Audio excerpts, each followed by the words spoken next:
ವೈಯಕ್ತಿಕವಾಗಿ ಯಾವ ರೀತಿಯಾಗಿ ಇನ್ವಾಲ್ವ್ ಆಗ್ತೀನಿ ಅಂತ ಹೇಳಿ ನಾವು ಫಸ್ಟ್ ನಾವೇ ಪ್ರಶ್ನೆ ಮಾಡಬೇಕಾಗಿ. ಅದ್ರ ಜೊತೆಗೆ ನಾನು ಟೈಮ್ ಅನ್ನು ಕೊಡಬಲ್ಲೆ ಅಂತ ಹೇಳಿದ್ರೆ ನಾನು ಎಷ್ಟು ಸಮಯವನ್ನು ಈ ಸಂಘಟನೆಗೆ ಮೀಸಲಿಡಬಹುದು ಅಂತ ಹೇಳಿ ನಾನು ನಿರ್ಧಾರ ಮಾಡಿ ಹಾದಿಯನ್ನು ಮತ್ತು ಯಾವ ದಿಶೆಯಲ್ಲಿ ನಾವೆಲ್ಲ ಏನ್ ಕೆಲಸ ಮಾಡಬೇಕಾಗಿದೆ ಅಂತ ತೋರಿಸಲಿಕ್ಕೆ ಹುಟ್ಕೊಂಡಿರುವಂತಹ ಮತ್ತು ಅದೇ ಒಂದು ದಿಶೆಯಲ್ಲಿ ಮುನ್ನಡೀತಾ ಇರುವಂತಹ ಸಂಘಟನೆ ಅಂತ ಹೇಳ್ಬೋದು.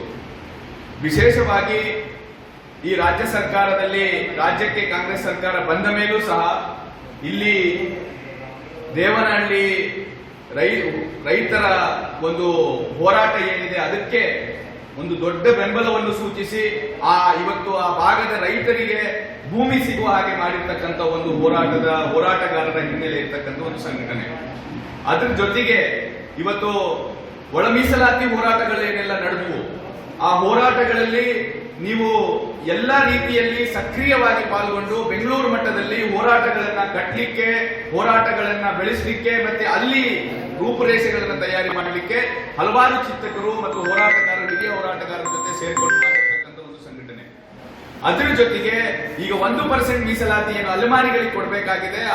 ಅದರ ಸಂಬಂಧ ಡೆಲ್ಲಿಯಲ್ಲಿ ಸಹ ಹೋರಾಟವನ್ನು ಕಟ್ಟಿಕೊಟ್ಟು ಅಲ್ಲಿಯೂ ಸಹ ಹೋರಾಟಗಾರರ ಜೊತೆಗೆ ಸೇರ್ಕೊಂಡು ತಾವು ಸಹ ಹೋರಾಟವನ್ನು ಮಾಡ್ತಾ ಇರುವಂತ ಸಂಘಟನೆ. ಸೊ ಇದೆಲ್ಲವನ್ನು ನಾವು ನೋಡ್ತಾ ಇರುವಾಗ ನಿಮ್ಗೆ ಏನ್ ಕಾಣಿಸುತ್ತೆ ಅಂತ ಹೇಳಿದ್ರೆ ಜನಪರವಾಗಿರುವಂತ ಒಂದು ಸಂಘಟನೆ ಮತ್ತು ಯಾರೆಲ್ಲ ಈ ದೇಶದಲ್ಲಿ ತುಳಿತಕ್ಕೊಳಗಾಗಿದ್ದಾರೆ, ಶೋಷಣೆಗೊಳಗಾಗಿದ್ದಾರೆ, ಶೋಷಣೆಗೊಳಗಾಗಿರ್ತಕ್ಕಂಥ ಪರವಾಗಿ ನಿಂತಿರುವಂತ ಒಂದು ಸಂಘಟನೆ ಅಂತ ನನಗೆ ಅನಿಸ್ತದೆ. ಸೊ ನಾನು ಯಾಕೆ ಈ ಸಂಘಟನೆಯ ಭಾಗ ಆಗ್ಬೇಕು ಅಂತೇಳಿ ನಾನು ಫಸ್ಟ್ ಪ್ರಶ್ನೆ ಮಾಡ್ಕೊಳ್ಬೇಕಾಗ್ತದೆ. ಯಾಕೆ ಅಂತ ಹೇಳಿದ್ರೆ ಈಗ ನನ್ನ ನಿಲುವುಗಳೇನಿದಾವೆ ಆ ನಿಲುವುಗಳಿಗೆ ಹತ್ರ ಇರುವಂತ ಸಂಘಟನೆ ಅಂತ ನನಗೆ ಅನಿಸ್ತದೆ.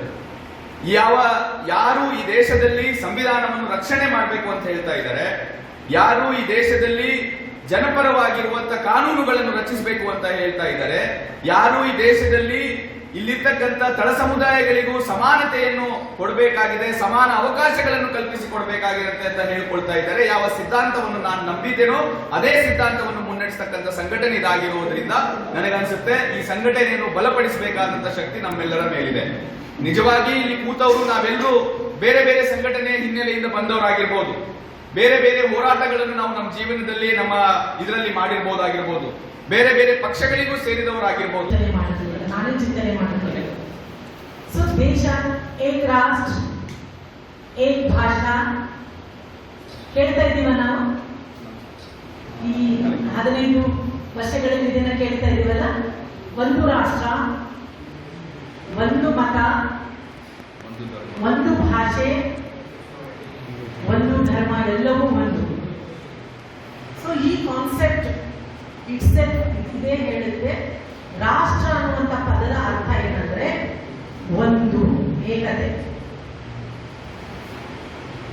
ಅರ್ಥ ಆಗ್ತದೆ ನಿಮ್ಗೆ? ರಾಷ್ಟ್ರ, ಈ ದೇಶವನ್ನ ರಾಷ್ಟ್ರ ಮಾಡಕ್ ಹೋಗ್ತಾ ಇದ್ದಾರೆ.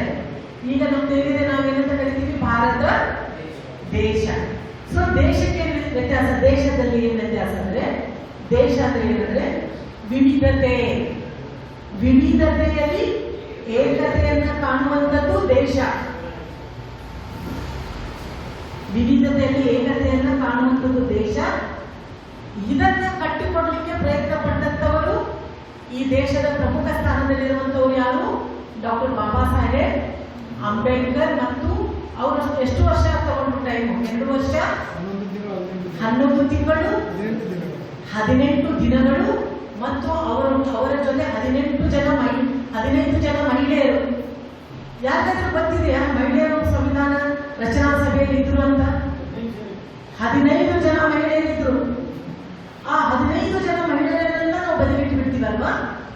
ಬಾಬಾ ಸಾಹೇಬ್ ಅಂಬೇಡ್ಕರ್ ಅವರು ಫೈಟ್ ಮಾಡ್ತಾರೆ 15 ಜನ ಮಹಿಳೆಯರು. ಆ 15 ಜನ ಮಹಿಳೆಯರಲ್ಲಿ ದಲಿತ ಮಹಿಳೆಯರಿದ್ರು, ಮುಸಲ್ಮಾನ್ ಮಹಿಳೆಯರಿದ್ದರು, ಕಥೋಲಿಕ್ ಧರ್ಮ ಕೇರಳದ ಒಬ್ಬ ಮಹಿಳೆಯರಿದ್ದರು, ಬ್ರಾಹ್ಮಣರಿದ್ದರು, ಬೌದ್ಧರಿದ್ದರು, ಜೈನರಿದ್ದರು ಮತ್ತು ಇನ್ನಿತರ ಎಲ್ಲಾ ಸಮುದಾಯದ 15 ಜನ ಮಹಿಳೆಯರು ಸಂವಿಧಾನವನ್ನು ಬರೆಯಲಿಕ್ಕೆ ಅವರಿಗೆ ಆ ಸಮಿತಿಯಲ್ಲಿ ಅವರು ಕೂಡ ಇದ್ದರು. ಸೊ ಈ ದೇಶ ಕಟ್ಟಕ್ಕೆ ಶುರು ಮಾಡೋದಾಗಲಿ ಮತ್ತೆ ಸಂವಿಧಾನ ರಚನಾ ಸಭೆಯಲ್ಲಿ ಕೇವಲ ದಲಿತರು ಮಾತ್ರ ಇದ್ರ. ಡಾಕ್ಟರ್ ಬಾಬಾ ಸಾಹೇಬ್ 15 ಜನ ಮಹಿಳೆಯರಿದ್ರು ಮತ್ತು ಮುಖ್ಯ ಸ್ಥಾನದಲ್ಲಿ ಬರೀ ಡಾಕ್ಟರ್ ಬಾಬಾ ಸಾಹೇಬ್ ಅಂಬೇಡ್ಕರ್ ಮಾತ್ರ ಇದ್ರ.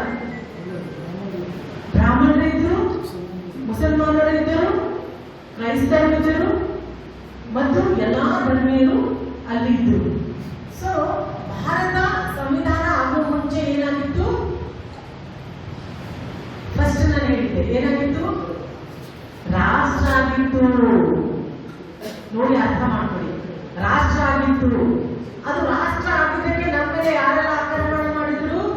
ಮೊಘಲರು, ಬ್ರಿಟಿಷರು ನಮ್ಮನ್ನ ಆಕ್ರಮಣ ಮಾಡಿದ್ರು. ಈ ಆರ್ಯರು ಯಾರು? ಎಲ್ಲಿಂದ ಬಂದ್ರು? ಅವರು ಈ ದೇಶದ ಮೂಲ ನಿವಾಸಿಗಳ ಅಲ್ಲ, ಅವರು ಪರ್ಷಿಯಾ ದೇಶದಿಂದ ನಮ್ಮ ದೇಶಕ್ಕೆ ವಲಸೆ ಬಂದಂತವರು. ಹಿಂದೂ ಅನ್ನುವಂತಹ ಸಚಿ ಜಾರಕಿಹೊಳಿ ಅವರೊಂದು ಭಾಷಣದಲ್ಲಿ ಹೇಳಿದ್ರು, ಹಿಂದೂ ಅನ್ನುವಂತಹ ಧರ್ಮವೇ ಇಲ್ಲ. ಬ್ರಿಟಿಷರಿಗೆ ಸಿಂಧು ಅಂತ ಹೇಳಕ್ ಆಗದೇನೆ